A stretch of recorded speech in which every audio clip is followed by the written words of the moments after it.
Бисмиллахир-рахманир-рахим. Ассаламу алейкум, урматтуу туугандар, кадырлуу мекендештер. Мына ушинтип Кур'ан алифбе сабагыбыздагы күндөн күнгө жыйынтыкталып баратат. Акыркы сабактар калды. Андыктан акыркы сабакка жараша өтө зарыл эрежелер, Кур'ан Керим көп кездешкен эрежелерди айтып өтөбүз. Мына ошондуктан бүгүнкү сабагыбызда дагы Кур'андагы өтө зарыл көп кездешкен эреженин бириси ал-идгом, идгом темасы. Идгом деген эмне? Идгом деген сөз бул киргизүү, бир нерсени экинчи бир нерсеге киргизүүнү айтат. Ошону бириктирүүнү айтат. Ошондуктан ал эми тажвид илиминдеги терминдеги мааниси бул бир тамганы экинчи тамгага киргизүүнү биз тажвид илиминде идгом деп аталынат. Мына дал ушул бүгүн сиз менен биз өтө турган тема ушул идгом темасы. Мин масадин. Бул жерде нун мин масадин. Жазылышта ушундай жазылат. А бирок окулушта мин масадин деп окулат. Демек, нун тамгасы мим тамгасына кирип кетти, киргизилди.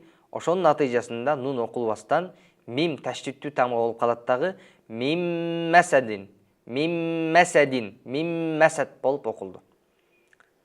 Бул жерден биз эмне деп айтабыз? Нун тамгасы мим тамгасына идгом болду. Идгом дегени киргизилди. Киргизилгенден кийин окубай калат дагы ошол нун тамгасы бул мим тамгасына киргизилген белгиси катары мим тамгасына таштит берилип, гунна менен мим масад деп окулат. Андан кийинкиси лан ну'мина. Лан ну'мина нунга. Ал эми окулган учурда нун тамгасын кийинки нун тамгасына киргизип идгом болуп окуйбуз. Ошондо лан ну'мина болду. Жазылышта мин валийин деп жазылат, бирок окулушта миуалийин. Нун тамгасын вау тамгасына идгом кылабыз, киргизебиз. Ошону нун тамгасы окулбай калат дагы вау тамгасы таштиттүү болуп миуалийин деп окулат. Ошондой эле ва ман я'мал. Бул окулган жазылышта көрүп турганыңыздардай ва ман я'мал деп жазылса, ал эми окулушта ва ман я'мал. Бул жерден нун тамгасы я тамгасына киргизилди. Ал эми кийинки сөз ва ман лам деп жазылса, биз анда ва ман лам деп окубайбыз, балким нун тамгасын лам тамгасына киргизип ва ман лам деп окуйбуз.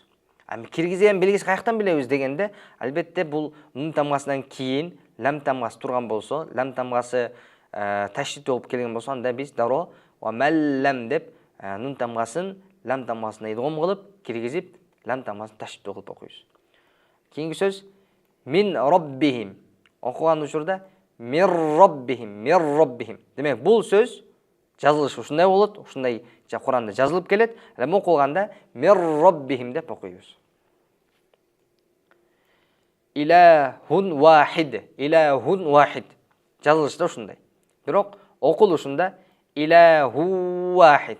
Тагы айткан танвин вау тамгасына киргизилди, идгом кылынат. Киргизилип окулат. Ошондо жазылышта ушундай жазылганы менен окулганда илаху вахид. Ошондой эле хайран яра. Жазылышта ушундай. Бирок окуганда танвинди яга киргизип хайран яра деп окуйбуз. Кийинки сөз худан лил муттакин. Эми кошуп окуган учурда худан лил муттакин. Тагы айткан танвин лам тамгасына идгом кылынды, киргизилип окулду. Ошондо худан лил муттакин деп окулуп калат. Жазылышта ушундай жазылат, бирок окулганда худан лил муттакин болду. Кийинки сөз гофурун рахимун. Ал эми окулушта гофурур рахим. Тагы айтканда ронун танвини гофурун деген танвини ро тамгасына, кийинки ро тамгасына идгом кылынды. Ошондо гофурур рахим болуп окулуп калды. Демек, жалпысынан жыйынтыктаган учурда таштит менен тагы айтканда өзүнөн кийинки тамгага киргизилип окула турган тамга эки эле тамга. Биринчиси нун тамгасы сүкүндүү болуп келгенде. Жана экинчиси танвин. Жана дагы ошол сүкүн нун ар бир өзүнөн кийинки тамгага киргизилип идгом кылынбайт, балким 6 гана тамга. Алар алиф, алар вау, я, нун, мим жана лам, ро тамгалары. Акырын жакшылап карап көрсөңүз, мына ушул нун тамгасы ушул 6 тамга гана идгом кылып киргизилип окулат. Ал дагы качан сүкүндүү нун болуп сөздүн аягына келген болсо, мына ошол учурда гана.